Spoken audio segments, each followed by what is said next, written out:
सुबह 13 की स्टार्टिंग में हम देखते हैं कि टाइसुंग जब जैसे ही इंसोल से पूछने लगा कि वैसे सच सच बताना तुम्हारे अंदर डबल पर्सनैलिटी है ना, तो तब इंसोल बोली कि हाँ है।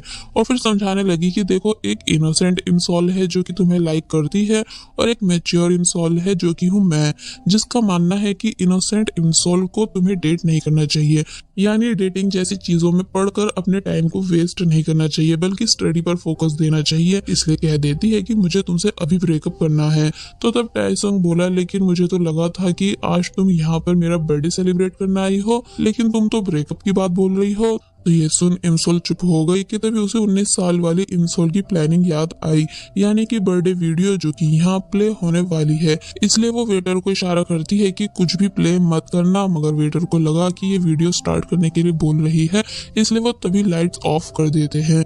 इंसोल टाइसुंग को पकड़ कर लेकर जाने लगी कि अभी यहाँ से चलो, जल्दी करो। लेकिन अनाउंसमेंट होती है कि इंसोल की साइड से टाइसुंग के लिए बर्थडे वीडियो प्ले होने वाली है और फिर तभी स्क्रीन पर वीडियो प्ले भी हो गई। इंसोल अब भी बहुत कोशिश कर रही होती है कि टाइसुंग ये सब नहीं देखे, लेकिन वो कहाँ रुकने वाला था। और फिर अब हम सभी को भी इंसोल की लवी डवी वीडियो दिखाई गई, जहाँ वो फनी वे में सब बता रही है कि वो टाइसुंग को कितना ज्यादा लाइक करती है एंड टाइसुंग कैसे कैसे उसका चैन और सुकून सब कुछ है जिसे वो कभी दूर नहीं कर सकती। साथ ही लास्ट में love you and happy birthday my love भी बोलने लगी।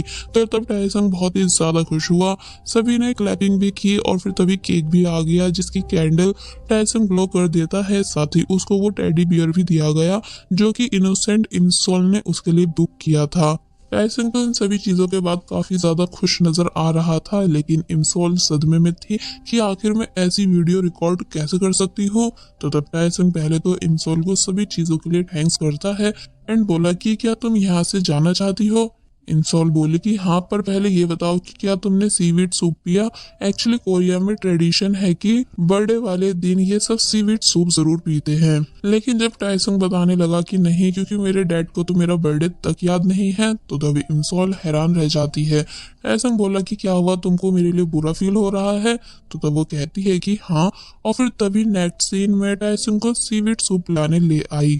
टाइसुंग हैरानी से बोला कि तुम मेरी ऐसी पहली गर्लफ्रेंड हो जो कि मुझे फैमिली वाली फील दे रही है, लेकिन क्या तुम्हें नहीं लगता कि तुमको आज के दिन मुझे अपने हाथों से सूप पिलाना चाहिए। तो तब इंसोल कुछ नहीं बोली बल्कि बस टाइसुंग को देखने लगी। टाइसुंग बोला कि क्या हुआ, क्या तुम्हें फिर से मुझसे प्यार हो गया है। तो तब वो बताती है कि मैं बस हैरान हूँ कि मैंने तुम में ऐसा क्या देख लिया था जो तुम मेरे फर्स्ट क्रश बन गए थे। तो तब टाइसुंग कहने लगा कि ऐसा लगता है कि अब मैं तुम्हें अच्छा नहीं लगता हूँ।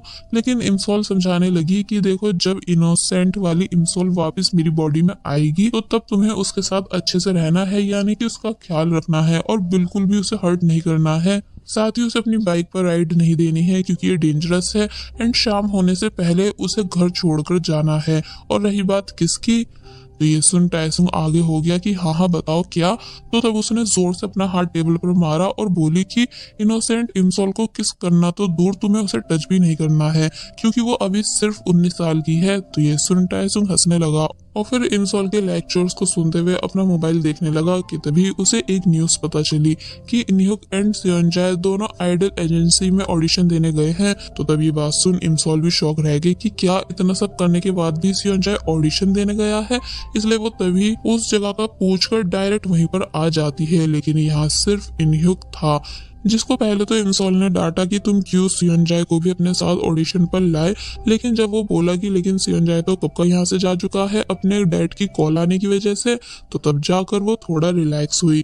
लेकिन अब इनह्युक के क्वेश्चन स्टार्ट होने लगे थे कि जब तुम टाइसुंग को डेट कर रही हो तो फिर सेओनजाए के पीछे क्यों आ रही हो। तो ये सुन अब इससे पहले वो कुछ कह पाती कि तभी उसका पैर फिसला एंड वो स्टेयर्स पर से गिर गई। इनह्युक पूछता है कि क्या तुम ठीक हो, कि तभी हमें सेओनजाए को दिखाया गया जो कि अपने डैड के रेस्टोरेंट में उनकी हेल्प करा रहा है, जिसे इनह्युक की कॉल आई जो कि सब बता देता है कि अभी अभी इंसोल तुमको ढूंढते हुए यहाँ आई थी एंड काफी ज्यादा परेशान दिख रही थी तुम्हारे लिए। साथ ही वो स्टेयर्स पर से भी गिर गई, जिससे जब जैसी मैंने पूछा कि क्या तुम ठीक हो, लेकिन वो बिना आंसर दिए चली गई। तो तब सेओनजाए बोला कि तो फिर मैं क्या करूँ, यानी तुम मुझे उसके बारे में क्यों बता रहे हो एंड मुझे नहीं पता कि वो मुझे क्यों ढूंढ रही है। और फिर जब जैसी कॉल कट करने के बाद वापस से अपने कामों में लग गया तो तब उसको याद आने लगा कि कि इन्हें कैसे बता रहा था कि वो स्टेयर्स पर से गिरी थी, इसलिए तभी सब काम छोड़कर जल्दबाजी में यहाँ से जाने लगा इमसोल को ढूंढने।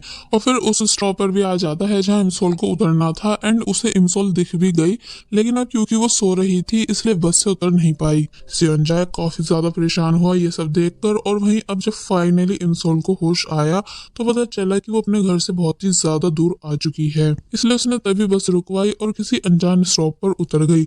लेकिन पता नहीं क्यों उसको ऐसा लग रहा था कि जैसे वो इस जगह पर पहले भी आ चुकी हो। वो सीट पर बैठी नेक्स्ट बस के लिए कि तभी हमें यहाँ एक मिस्टीरियस टैक्सी ड्राइवर दिखाया गया जो अपनी कार इमसोल के पास ला रहा था। लेकिन जब जैसे एक ड्रंक अंकल यहाँ आए तो वो टैक्सी ड्राइवर यहाँ से चला गया। इमसोल उन अंकल से बहुत बुरी तरह डरने लगी क्योंकि वो इमसोल से बहुत सारे क्वेश्चंस कर रहे थे कि तुम कौन हो, कहाँ से आई हो और अकेली क्यों हो। इसलिए इमसोल जल्दी से अपना मोबाइल निकालती है एंड घर पर कॉल करने लगी, लेकिन वो अंकल इमसोल का पीछा छोड़ ही नहीं रहे थे, ऊपर से यहाँ सिग्नल्स भी नहीं आ रहे थे। और फिर आखिरकार वो अंकल इमसोल के साथ जबरदस्ती करने लगे, ये बोलते हुए कि तुम मेरी बातों का जवाब दे क्यों नहीं रही हो। इमसोल काफी चिल्लाती है एंड बोली कि प्लीज कोई तो मुझे बचाओ। कि तभी फाइनली सियोंजाए भी टैक्सी से यहाँ आ गया एंड शॉक रह जाता है ये नजारा देखकर कि इमसोल खतरे में है, इसलिए वो तभी भागता हुआ इमसोल के पास आने लगा। इमसोल भी थोड़ी रिलैक्स हुई सियोंजाए को देखकर, लेकिन तभी उसको ऐसा लगता है कि जैसे पहले भी सियोंजाए ठीक इसी तरह मुझे बचाने आ चुका हो एंड जब उसके कपड़े दूसरे थे। By the way uncle Im Sol को छोड़ ही नहीं रहे थे कि तभी वो डायरेक्ट पानी में जा गिरी, यानी कि सियोंजाए भी उसका हाथ पकड़ नहीं पाया। और फिर अब हम पानी के अंदर का सीन देखते हैं। बाय द वे ये वही एक्सीडेंट है जब इमसोल के लेग्स पैरालाइज हो गए थे और फिर उसको वही पर्सन दिखने लगा जो कि अक्सर उसे अपने ड्रीम में दिखता है। आज तक वो कभी उस पर्सन का फेस नहीं देख पाई थी, लेकिन आज उसको फाइनली पता चल जाता है कि उसको बचाने वाला और कोई नहीं बल्कि सियोंजाए ही था, जो कि जल्दी से इमसोल के पास आया एंड उसको पकड़कर ऊपर की तरफ ले गया। दोनों अब बाहर आ चुके थे जहां हमें इमसोल की बातें सुनाई गई कि वो कैसे हमेशा अपनी मॉम से पूछती रहती थी कि आखिर मॉम मेरी जान किसने बचाई थी, लेकिन वो उसको सियोंजाए के बारे में कभी बताती ही नहीं थी। और फिर अब जैसे सियोंजाए पूछता है कि क्या तुम ठीक हो, तो तब इमसोल इमोशनल होने लगी। सियोंजाए काफी ज्यादा परेशान हुआ, इसलिए इमसोल को चेक करने लगा कि कहीं उसे चोट तो नहीं आई है। तो वहीं इमसोल ने उस मेमोरी को याद किया कि जब एक्सीडेंट के बाद वो हॉस्पिटल में एडमिट थी एंड अपने एक्सीडेंट से रिलेटेड सारी मेमोरीज को भूल चुकी थी, इसलिए वो ये तो देखती नहीं कि बाहर कौन खड़ा है जिसने उसकी जान बचाई है, बल्कि बस चिल्लाने लगी कि तुमने आखिर क्यों मुझे बचाया एंड ऐसी हालत में लाकर छोड़ दिया, अब भला मैं कैसे जीऊंगी इस तरह, इससे अच्छा तो मैं मर ही जाती। तो तब सियोंजाए जो कि बाहर है वो काफी बुरी तरह रोया था, इसलिए प्रेजेंट में इमसोल कहने लगी कि मतलब मेरी वो मेमोरी तुम थे जिसको मैं भूल गई थी, यानी सियोंजाए मैं तुमको भूल गई थी एक्सीडेंट की वजह से। तो वहीं सियोंजाए तो इमसोल को चुप बैठा देखकर और ज्यादा परेशान हो रहा था, इसलिए बोला कि क्या हम डॉक्टर के पास चलें, लेकिन तभी इमसोल ने डायरेक्ट सियोंजाए को हक कर लिया एंड काफी ज्यादा बुरी तरह रोने लगी। सियोंजाए भी इमसोल को चुप कराने लगता है, साथ ही इमसोल के लिए काफी बुरा भी फील कर रहा था। और फिर अब हमें वो टाइम दिखाया जाता है जब सियोंजाए डेब्यूट होने के बाद फर्स्ट टाइम रेडियो शो में आया था, तो तब उसने खुद से इमसोल के नंबर को डायल किया था एंड जब अपना नाम बताते हुए पूछता है कि मैं सियोंजाए बात कर रहा हूँ, क्या तुम मुझे जानती हो, तो तब इमसोल बोली थी कि नहीं। इसलिए इस वजह से वो समझ गया था कि इमसोल उसको भूल चुकी है, इसलिए मन ही मन कहने लगा इमसोल। और बस फिर इसी सीन के साथ पार्ट 13 यहीं पर एंड हो जाता है।